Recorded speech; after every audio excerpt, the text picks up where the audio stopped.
A man arrested for having hundreds of thousands of fentanyl pills learned his fate in court today. He was facing up to 20 years in prison. CBS 8's Alex Cheney joins us live now. Alex, we understand the man got a lesser sentence because of a plea deal? Yeah, that's right, Anna and Carlo. He did take a plea deal, so he got a lesser sentence today.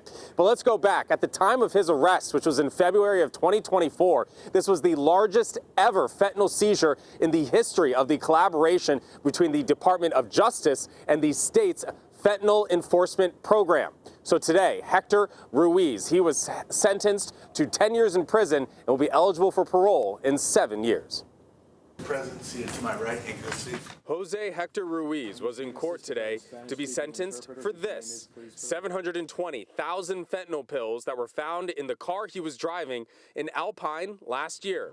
Today's sentencing was a long time coming after a previous sentence hearing in March was delayed due to Ruiz changing attorneys. Another was delayed in April because Ruiz had not yet surrendered ownership of 2 guns. We have a plan to address that, which has to happen before he can be sentenced because felons are not allowed to own guns.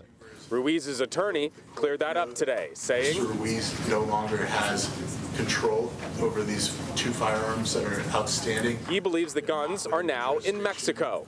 With that, the judge moved to sentencing. Does not have custody or control over these firearms, and this would cause unnecessary delay in the sentencing if we did not proceed today. And the record should reflect this was originally set for sentencing back in March, and we're now in June. So for all those reasons, I'm going to proceed with the sentencing. The charges against Ruiz allege he possessed the fentanyl with intent to sell, noting the crime indicates planning, sophistication, or professionalism, something the judge mentioned in his sentencing. This involved sophistication and planning.